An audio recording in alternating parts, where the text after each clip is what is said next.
Hello! Muli po tayo nagbabalik. Naku, mukhang may asarang magaganap sa episode natin today. At sigurado ako na magugustuhan ninyo. Kaya, hindi ko na patatagalin pa. Simulan na natin. Wala akong karapatang husgahan kung gaano mo kamahal ang anak ko. Dahil hindi ko alam ang pinagdaanan yung dalawa 5 years ago. Pagdating sa pagpili ng aking mga anak na babae, I will stay out of it. Pero kung sakaling bigyan ka ng isa pang pagkakataon ng aking anak na makuha ang kanyang pag-ibig, ayoko lang na masaktan siya. Dahil kapag nangyari yon, gagawa ko ng paraan para mapaghiwalay kayo. Kakalimutan ko ding ama ka ni Caleb. Puno ng determinasyong wika ni King Charles sa kanya. Totoo po bang narinig ko? Ikaw pong biological father ko? Nagtatanong ang mga mata ni Caleb habang papalapit sa kanyang ama. Narinig niya ang pinag-uusapan ng dalawa. Dahil hindi na nakalak kaninang pinto nang lumabas siya, saglit na nagkatinginan ang dalawa. Dahil sa gulat nang biglang pumasok si Caleb, wala nang magawa si Marlon kundi ang sabihin na lang sa kanyang anak ang totoo. Magagalit ka ba kung sasabihin ko sa iyo na ako ang iyong biological na ama? Na ikaw ang bunga ng kung gaano kami nagmahalan ng iyong ina? Naluluwang sagot ni Marlon sa anak. Mabilis na umiling-iling si Caleb. Gustong-gusto niyang marinig mula kay Marlon na ito ang totoo niyang ama. Daddy! Umiiyak na wika ni Caleb at sinubsob ang mukha sa dibdib ni Marlon. Sobrang saya niya dahil ang pangarap niyang magkaroon ng ama, katulad ng mga kaklase niya, sa wakas ay natupad na. Hindi na siya mabubuli pa sa school ng ibang mga bata dahil meron siyang ama. Nagbabadya ang luha ni Marlon na niyakap rin ng mahigpit ang kanyang anak. I love you, my son. We will never be separated again. Promise. Sa kabila ng mga agam-agam ni King Charles, pinili niya na lang na maging masaya para sa kanyang apo. Alam niyang matagal na itong nasasabik na magkaroon ng ama. Tinignan niya ang orasan sa kanyang wristwatch. 10 minutes na lang, magsisimula ng event. Where is your mom, little prince? The party will begin in 10 minutes. Agad na naghiwalay mula sa pagkakayakap ang mag-ama matapos marinig ang sinabi ni King Charles. Binalingan ni Prince Caleb ang kanyang lolo. Grandpa, she's in her room. Muli hinarap niyang ama at excited niya itong hinila sa kamay. Come here, Daddy. You won't believe it. But Mom looks gorgeous tonight. She looks stunning in the necklace. You bought for her. Nagpatianod na lang si Marlon sa anak niya. Pareho silang nakasuot ngayon ng black suits at sino ba namang hindi maniniwala na mag-ama sila. Ilang sandali pa, nasa labas na sila na silid ni Amaya. Sakto namang bumukas ang pinto at niluwa ang kagandahan ng asawa niya. Napaawang ang labi ni Marlon. Natulala siya sa kakaibang ganda ngayon ni Amaya. Nakasuot ito ng signature royal blue sequence satin African mermaid evening dress. Hindi rin nagpapatalong kinang ng infinity necklace na nirigalo niya sa kinang ng mga beads na nakakalat sa damit nito. Mabuti na lang, hindi masyadong luwa ang dibdib nito sa suot ng gown. Napalunok siya ng laway nang bumaba ang kanyang tingin sa ibabang parte ng damit nito. Pagkaramdam niya ayaw niya na itong palabasin sa takot na baka may iba pang lalaki na makakita ng mapuputing hita nito. Bakit ba ang hilig talaga nitong magsuot ng damit na may mahabang slits sa ibaba? Kailangan pa ba talagang ilabas ang hita nito? Daddy! Daddy! Narinig niya magkasunod na sigaw ng kanyang anak kaya napabalik siya sa kanyang sistema. Yes, my son. Nakita niya kaagad ang simangot sa mukha nito dahil sa tanong niya. Why the heck, Dad? Mom's special beauty captivated your attention? So you missed the fact that she was no longer facing you. Why don't you go after her? Saka palang nihimasmasan si Marlon nang marinig ang paninermo ng kanyang anak. Wala na pala si Amaya sa harapan niya. Malaki ang kanyang mga hakbang na sinundan niya si Amaya. Naabutan niya itong pababa ng hagdan. Wife, wait! Tawag niya dito at mas lalo pang binilisan ang kanyang paghakbang. Wala man lang kasi itong balak na lingunin siya. Ilang hakbang na lang ang natitira bago sila makarating sa ibaba ng hagdan. Sa huli nakuha niya ang kanyang kamay na pumulupot sa kanyang braso. Pinandilatan siya nito ng mata. Marlon, huwag mo nang subukang lukuhin ang lahat ng isipin. Nakasal pa tayo dahil alam nating pareho na tapos na tayo. Kunwaring matamis itong nakangiti sa kanya dahil nasa harapan na sila ngayon ng maraming bisita. Piling ngumiti na rin si Marlon bago sumagot. Sweetheart, parang ikaw lang nag-iisip na wala nang tayo. Wala akong matanda ang pumirma ako ng divorce paper. Parang gustong pumulatak ng tawa ni Marlon nang maramdaman ang pagkurot ni Amaya sa braso niya nang marinig nitong kanyang sagot. Gayunpaman, natuwa siya dahil hindi nito tinanggal ang kamay sa braso niya. Sa halip, komportableng pinulupot pa niya yon. Waring nagustuhan din niya na nandyan siya. Tamang anak mo, you look stunning tonight, sweetheart. There's no denying that I'm becoming increasingly obsessed with you. Dagdag pa niya. At bahagyang sinulya pa ng suot nitong kwintas na binili niya sa auction. Tigilan mo ako, Marlon. May kasalanan ka pa sa akin. Palagi mo nalang ginagamit ang anak mo sa mga kalokohan mo. Mahinang sagot ni Amaya. Tuwang-tuwa naman si Marlon dahil sa sagot ng kanyang asawa. Kaya niya ito binulungan. Then, punish me, my wife. Katulad ng punishment na ginagawa mo sa akin noon sa tuwing binibitin kita sa kama. Agad na pinamulahan ng mukha si Amaya. Kahit kailan talaga, napaka-bold ng bunganga ng lalaking ito. Upang makaganti siya, binulungan niya rin ang tenga ni Marlon. Sigurado ka ba nakakayanin mong parusa ko mamaya? Mapang-akit ang boses niya at nagdudulot yon ng kakaibang init sa loob ng katawan ni Marlon. Sobrang napaka-intimate nila sa isa't isa. Waring nakalimutan nila na marami ng bisita na nakatingin sa kanila. Sasagot pa sana si Marlon nang biglang may humaplot sa kanyang kamay. Marlon! Nakataas ang kilay ni Amaya na makitang kamukha niya.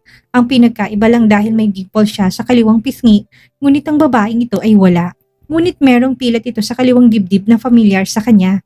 Umangat siya ng tingin at binalingan si Marlon. Mukhang hindi ka pa nga nakaka-move on sa akin, love. Kumuha ka na rin ng nakapalit ko? Yung kamukha ko pa. Umakyat biglang dugo sa ulo ni Marlon na makita si Trisha kasama ng mga kaibigan nitong modelo. Tinabig niyang kamay nito na akmang pupulupot sa braso niya. What are you doing here, Trisha? Nagtatagi sa mga bagang ni Marlon habang nakatingin sa babae. Marlon, pwede bang hindi ako pupunta? Kung alam ko nandito ang fiancé ko at nilalandi na ng iba? Sadyang may diin pang pagbigkas nito habang matalim na nakatingin kay Amaya. Tinanggal ni Amaya ang pagkapulupot ng kanyang kamay sa braso ni Marlon. Taas na siyang ngumiti at sinabing, Oh, mukhang naamoy kong lover's quarrel niyo, Marlon. Ayusin mo muna yan. Baka mamaya magkalat pa yan dito. Nakakahiya sa mga bisita. Tinapunan muna niya ng matalim na tingin ng babae bago ito tinalikuran.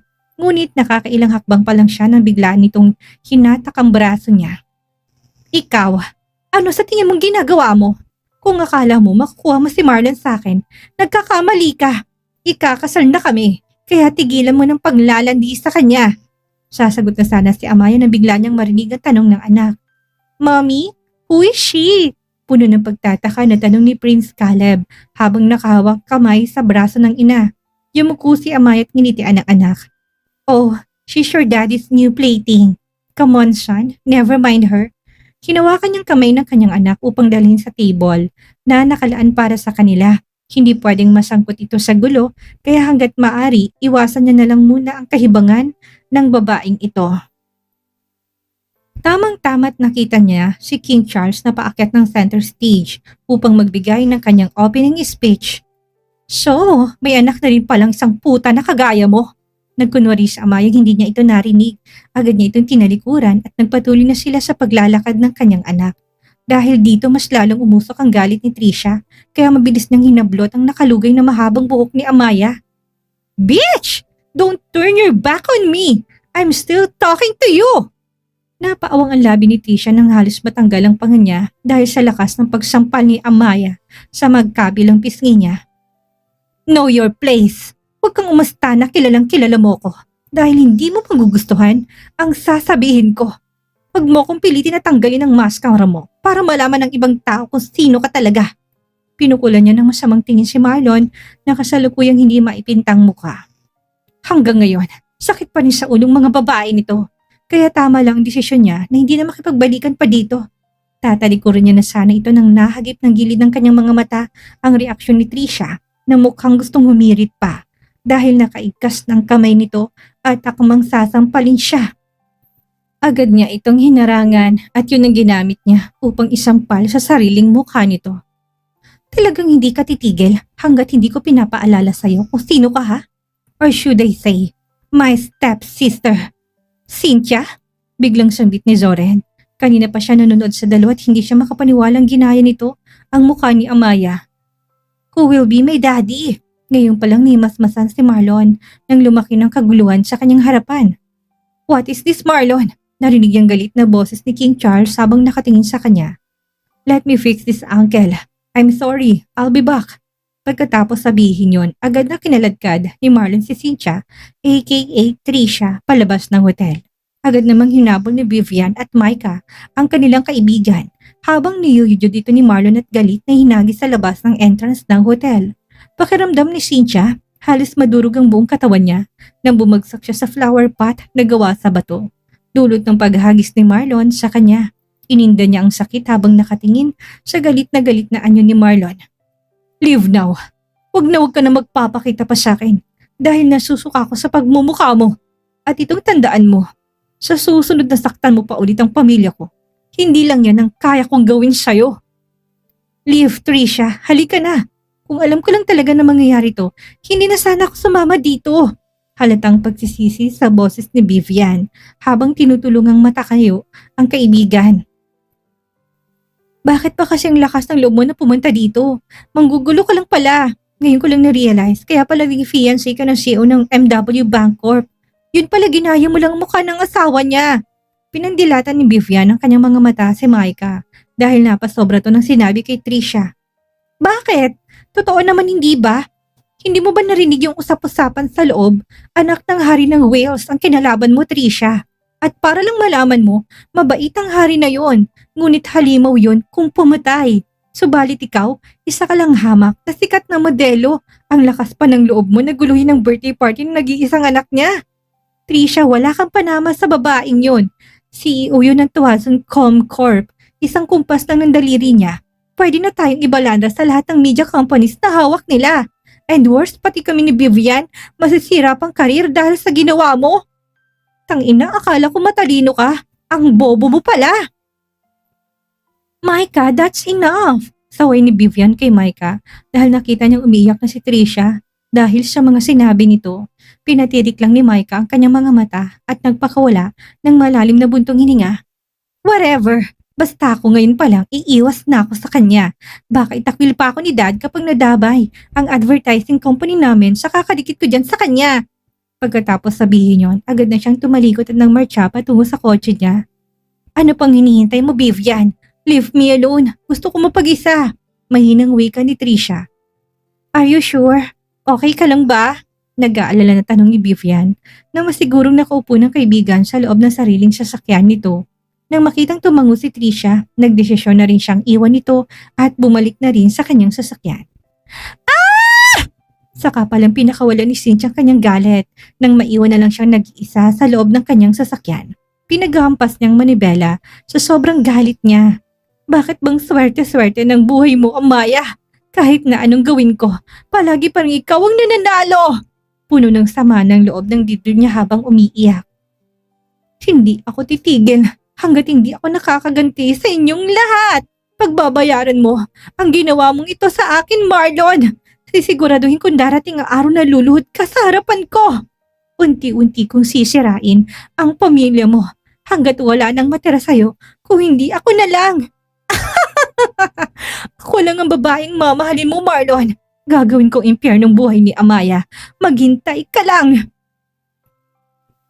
Napuno ng kabaliwan ng utak ni Cynthia sa mga oras na to. Hindi niya na kailangan pang tawagan si Sheila upang isumbong ang nangyari sa kanya ngayon. Tsak napuno na naman ang kanyang tenga sa paninermo ng babaeng yun. Nang makabalik si Marlon sa loob ng function hall, ganun na lang pagkasindak niya ng marami ng mga CEO bachelors ang nakapalibot kay Amaya habang natatakpan ng itim na panyo ang mga mata nito sa itaas ng stage. Alright, we have 9 CEO bachelors up on stage. Only one is missing. Does anyone still want to participate in our love game contest entitled Who Will Be My Daddy? Whoever our birthday celebrant chooses? Namumulang pisngi ni Marlon na sumisingit na rin sa mga nakalinyang CEO sa harapan ng stage. Inisa-isa niyang tignan ang mga kasama niya para lang mangiwi dahil ang iba sa kanila duling pa. Kawawa naman yata ang asawa niya kapag napunta lang sa mga ito. Ngunit wala na siyang magawa. Alam niyang galit ang asawa niya ngayon dahil sa ginawa niya. Kaya sasakyan niya na lang ang kagustuhan nito. Natakot naman siyang hindi sumali. Baka totohanin nga nitong magpakasal sa mga CEO na ito nang di hamak na mas gwapo naman siya kaysa sa mga ito. Napatingin siya sa kabilang gilid niya at nahagip ng kanyang paningin si Gerald at Zoren na sumali na rin sa contest. What the? Tangina, pati mga to, magiging karibal pa niya sa larong ito? Let's get this matching going! Muli ay narinig niyang announce ng host. Nandito mga patakaran para sa laro. Marami akong tanong dito. Bawat isa sa inyo ay sasagot sa aking tanong. Para sa bawat tanong, pipiliin ng ating bride-to-be ang pinakamagandang sagot na sa tingin niya ay angkop para sa nobyong gusto niya. Kung sakaling hindi mapili ang isang bachelor, siya'y matatanggal sa paligsahan ng love game. If I were one of you, I'd work on that answer. If our stunning future wife doesn't pick you, it will be a real shame. Ang huling bachelor standing ang magiging groom-to-be ng ating celebrant. Tandaan na kamakailan lamang ay nakaranas ng heartbreak ang ating celebrant and is eager to take decisive action by marrying the man she has chosen to father of her child. Matapos ng mahabang paliwanag ng host, hindi na maipaliwanag ni Marlon ang kaba na nararamdaman niya sa mga oras na to. Pakiramdam niya, gusto niya nang tawagin ng lahat ng santo. Matulungan lamang siyang manalo sa larong ito. This shit love game. Hindi siya papayag na makuha ng iba ang babaeng binakuran niya na. Sa loob-loob niya, magsimula tayo sa pamamagitan ng pagkilala sa mga CEO Bachelor na naglakbay ng malayo para makarating sa Kingdom of Wales upang pakasalan ang ating celebrant. Magpakilala na muna kayo sa ating celebrant para mas madali siyang makapili. Tell her your name, age, height, and what makes you stand out from the rest, and why you want to be chosen. Agad na ipinasa ng host ang microphone sa first bachelor. My lady, I am Zoren Benson, the CEO of Benson Industries. I am 29 years old and 5'6" tall. Once we tie the knot, I can give you everything. Boring, hindi ko siya typed. Akala niya babalik pa ako sa kanya. Sa isip-isip ni Amaya, muli pinakinggan niyang pangalawang nagsalita. If my voice enchants you, it is because it is my greatest asset that no one of my colleagues bachelors possess. I can use it too, daily to alleviate your fatigue and problems. In addition, my name is Gerald Chan, CEO of Chan's Oil Corporation. I am 25 years old, 5'5" and tall, and devoted to my marriage. Hindi ako mahilig sa childish, isa pa kaibigan lang talagang turing ko sa kanya. Sa loob-loob ni Amaya. Sunod niyang pinakinggan ang pangatlo hanggang sa pangsyam na bachelors. Pakiramdam niya, gusto niya nang itigil ang love game contest na to. Kasi lahat sila hindi niya type. Meron pang gongo kung magsalita at yung iba naman masyadong mayabang, overconfident sa sarili. Ang iba naman, hindi niya type ang height, wala sa katangian nila, ang katangian ni Marlon. Kainis, bakit ba si Marlon yung naalala niya? Nasa ganun siyang sistema nang marinig niya ang panghuling bachelor na nagsalita. Katanggap-tanggap ba na tawagin kang asawa mula ngayon? Kumpiyansa akong pipiliin mo ko dahil taglay kong mga katangian na hinahanap mo sa isang lalaki. Wala akong dapat may pagmalaki maliban sa pagpapasaya sa'yo tuwing gabi at pagsisilbi sa tuwing kasama kita. Hanggat magkasama tayo, magsisilbi mo kong alipin. Basta ikaw ang laging nasa tabi ko, handa ako maging ama ng anak mo. In addition, I am currently your heart's CEO, 5'9" tall, 35 years old, handsome, manly, and probably as intelligent as your son. If you want to know my name, I'm invalid you. If you choose me to be your life partner, I'd like to thank you in advance. What a perfect daddy! Bulalas ni Prince Caleb. Tuwang-tuwa siya sa sagot ng kanyang ama. Talagang nag-i-effort ang daddy niya na mapili ng mami niya. Hindi alam ni Amaya kung anong kanyang nararamdaman sa mga oras na ito. Hindi niya kasi makumpirma kung boses ba yun ni Marlon. Pero sinabi ni Caleb kanina na umalis na raw ang daddy niya. Makakahawig lang ni Marlon ang boses. Pero in fairness, nagustuhan niya ang mga sagot nito. Medyo naalala lang niya si Marlon sa katauhan nito. The way kung paano to magsalita. Kanina pa nga niya pinipigilan ng mapatawa dahil sa mga sinasabi nito. Parang kinikilig siya na ewan. Muling nagsalita ang host. Quiet amazingly, the 10th bachelor has already won the heart of the woman who will one day bear his child. Let's see who gets knocked out in the first round. Parang gustong batukan ni Amaya ang host. Hindi pa nga niya nagsasabi kung sinong pipiliin niya. Nagsalita na kaagad ito ng patapos. Narinig niyang mulitong nagsalita para sa unang katanungan. Here's the first question. How confident are you? Your teasing skills. Napaawang ang labi ng lahat dahil sa unang tanong. Maging si Amaya na mulang muka. Masyado naman yatang bold ang tanong ng host. Gayon pa man sinagot pa rin ito ng mga bachelors. 95% confident, sagot ni Zoren. Expert kisser, sagot naman ni Gerald. Good kisser, hot kisser, moderate kisser, overqualified kisser, 100% good kisser, super hot kisser. I don't know. Pagdating ng mikropono kay Marlon, nagtaka ang lahat kung bakit hindi siya sumagot.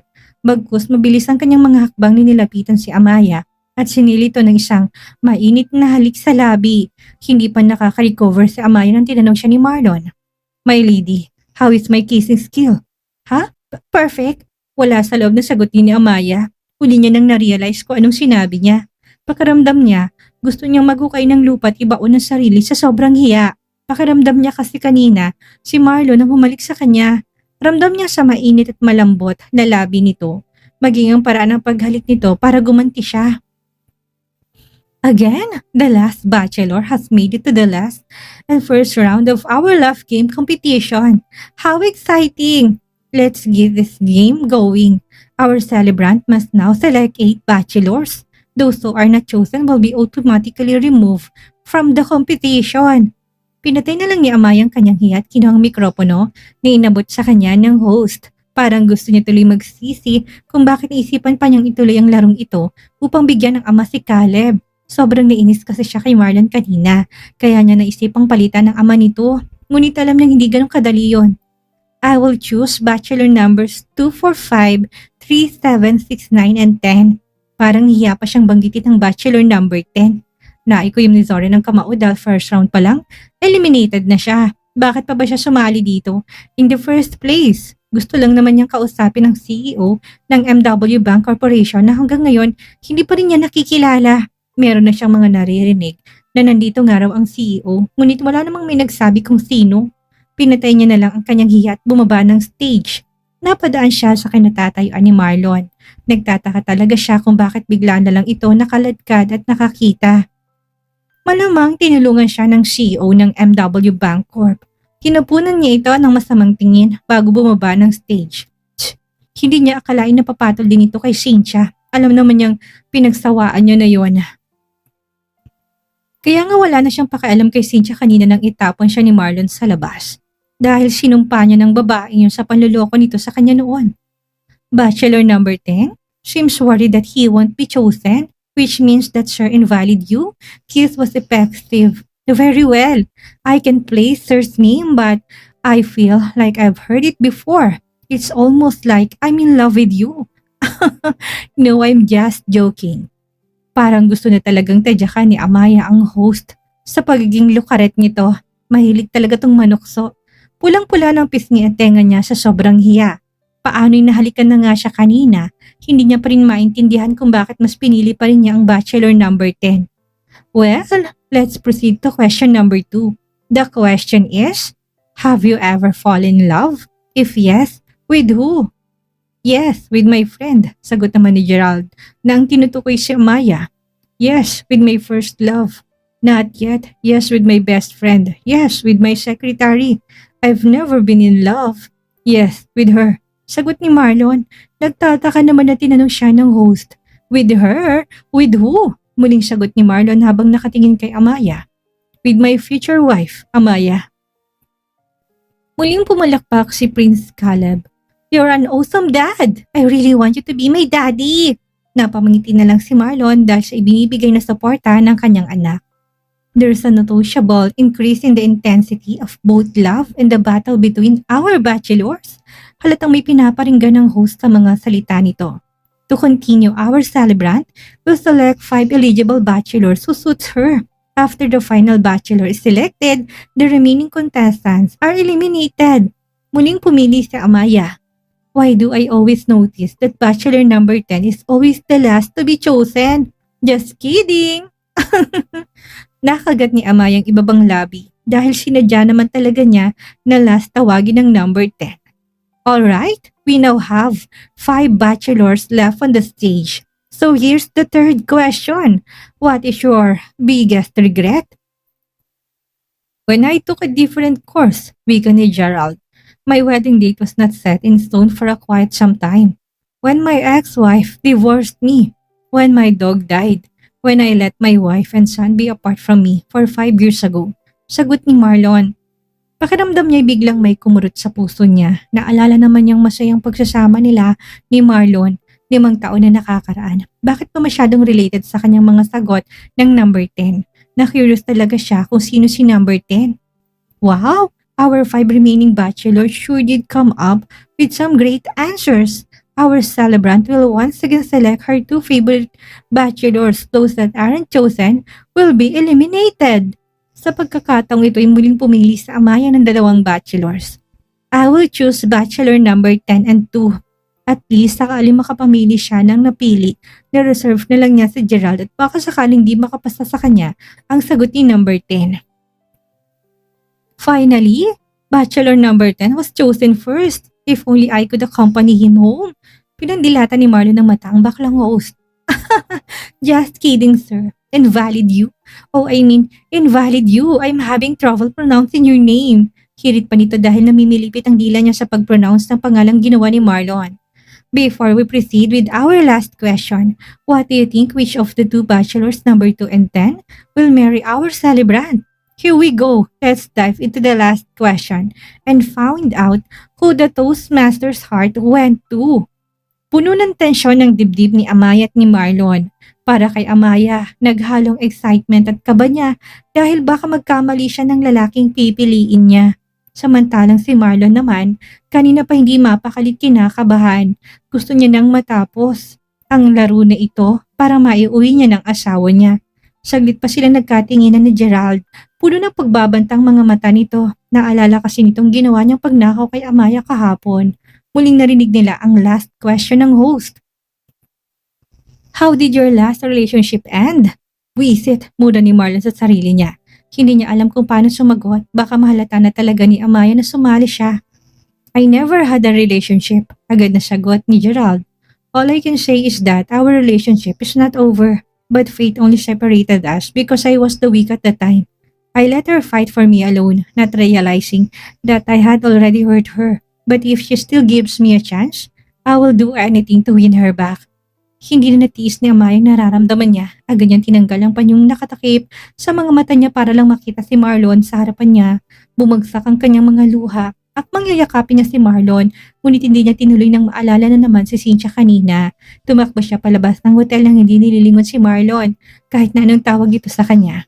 Buisit, naikuyom ni Marlon ang kamao at mabilis sinundan ng sasakyan ni Amaya. Grandpa, okay lang po ba si Mommy at Daddy? Nag-away ba sila ng dahil sa akin? Umiiyak na tanong ni Prince Caleb nang mapansing umalis ang kanyang ina habang umiiyak. Sinisisi niya ang kanyang sarili dahil sa kagustuhan niya magkaroon ng ama kaya nahihirapan ngayon ng mommy niya.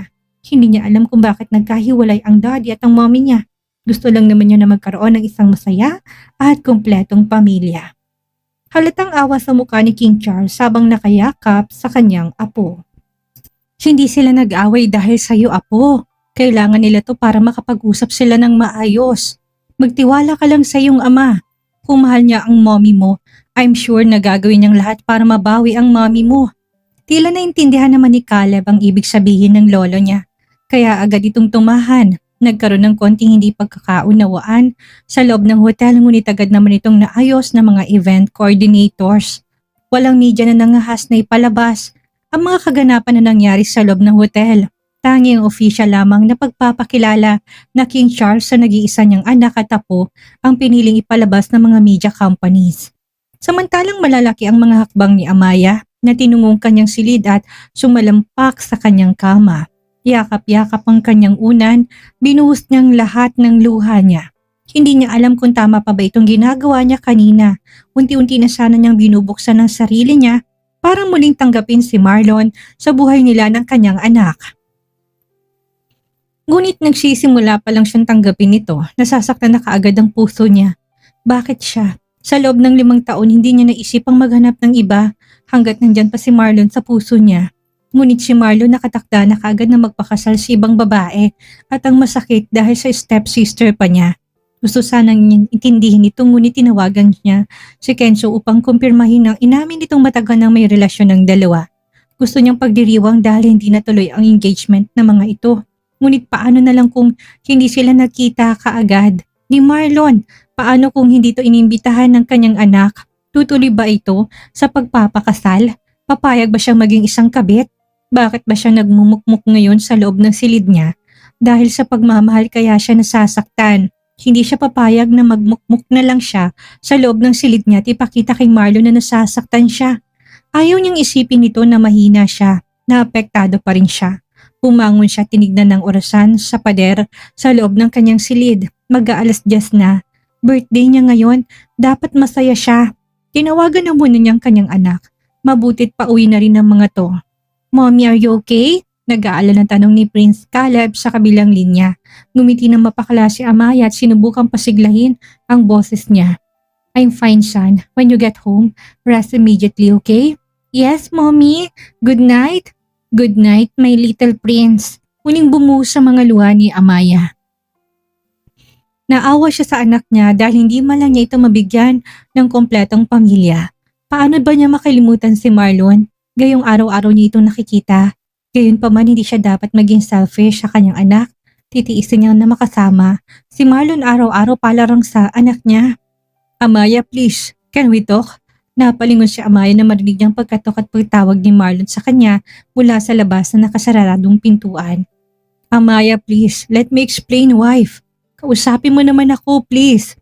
Sa kabila ng pagsusumamo ni Marlon, wala pa ring balak si Amaya na sagutin ito. Abala siya sa paghahanap ng isusuot. Lalabas siya. Gusto niyang mag-aliw, magsaya para sa sarili niya. Siya yung tipo ng tao na ibabaling sa ibang bagay ang lungkot niya upang sumaya. Amaya, alam ko nakikinig ka. I'm sorry hindi ko sinasadyang papasukin si Trisha sa buhay ko. Akala ko kasi nung una, siya ay ikaw. Tang na Marlon, totoo ngang bulag ka nung nagsasama pa tayo. Dahil hindi mo kabisado kung sinong totoong ako.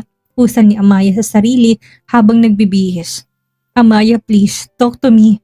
Kung gusto mo luluhod ako. Hindi na natapos ni Marlon ang sasabihin sana nang biglang bumukas ang pintuan ng silid ni Amaya. Kasalukuyan siyang nakaluhod sa harap ng pinto. Saan ka pupunta? Agad na naitanong niya nang makitang nakabihis na naman si Amaya. Meron na namang mahabang hiwang damit nito sa ibaba. Kitang-kita pa niya ang maputi nitong hita. Dahil nakaluhod siya at nakaharap talaga ito sa kanya. Kunot-noo siyang umangat ang mukha para lang makita ang luwadi ng dibdib nito. Bahagyang nagulat pa si Amaya dahil sa pagluhod ni Marlon, ngunit wala siyang balak na kausapin na muna ito. Masakit ang dibdib niya ngayon at pagilo niya sa labas sa kailangan niya upang makapag-isip ng maayos. Gusto mong lumuhod? Sige, lumuhod ka dyan hanggang sa umaga. Walang iistorbo sa'yo. Pagkatapos sabihin yon, agad na siya nagpatuloy sa paglalakad pababa ng hagdanan. Nahimasmasa naman si Marlon kaya mabilis din siyang tumayo. Teka, saan ka pupunta? Kinakabahan niyang tanong at muli itong hinabol. Hindi niya talaga inaasahan na mahirapan siya ng ganito sa pagsuyo sa asawa niya. Tangnang Trisha na yun, pahamak talaga sa buhay niya. Naratang binisan niya ng kanyang mga hakbang. Paglabas niya ng gate, wala ng sasakyan ni Amaya. Akmang papasok na siya ng kanyang sasakyan nang dumating din ang sasakyan ni King Charles. Daddy! Patakbong niyakap ni Prince Caleb ang ama. Daddy, is in a hurry, son. I'm sorry, but I won't be able to sleep with you tonight. I still need to find your mother so we can talk. Agad namang kumala si Caleb sa pagkakayakap sa bewang ng kanyang ama at tiningala ito. You need to talk to Mom, Daddy. My school has a family day next week. I want you both to be there. Alright, son. Aalis na muna ako. Magpahinga ka na, okay? Good night agad niyang hinalikan ang anak sa noo bago mabilis sa pumasok sa driver's seat ng kanyang sasakyan. Kailangan niyang mahabol si Amaya. Napailing na lang si King Charles dahil kanina pa hinahabol ni Marlon ang anak niya. Alam niyang mahirapan ito sa pagsuyo kay Amaya, lalo na kapag mainit ang ulo nito at talagang nagmana ito sa kanyang ina. Nakikita niya sarili niya kay Marlon. Ganyan din siya noon. Nahihirapan siyang suyuin si Elizabeth nang malaman itong iba ang kanyang papakasalan. Ibang babae kasi ang nilaan para sa kanya ng mga magulang niya noon at yun ang naging dahilan kung bakit sila nagkahiwalay ni Elizabeth. Naku, grabe ang tensyon at halo-halong emosyon sa episode na to. habang patuloy na hinahabol ni Marlon ang pag-ibig at kapatawaran ni Amaya. Isang mahalagang aral ang naiwan sa atin ngayong gabi. Ang tiwala kapag minsan nang nabasag dahil sa mga maling desisyon at kawalan ng komunikasyon, hindi agad-agad nabubuo ng ganong kadali. Hindi sapat ang pagsisisi lang sa salita. Kailangan to ng tiyaga, paninindigan na totoong pagbabago para muling mahilom ang pusong nasaktan. Kaya naman sa mga nagmamahal dyan, habang hawak niyo pa ang tao, ay pakaingatan niyo na. Ano kayang susunod na galaw ni Marlon? Papatawarin na kaya siya ni Amaya? O mas lalo pang lala yung loob nito? Iwan yung inyong mga hula at opinion sa comment section sa ibaba. Huwag niyo rin kalimutang i-like, i-share at mag-subscribe para lagi kayong updated sa mga susunod na kapanapanabik na tagpo. Maraming salamat po.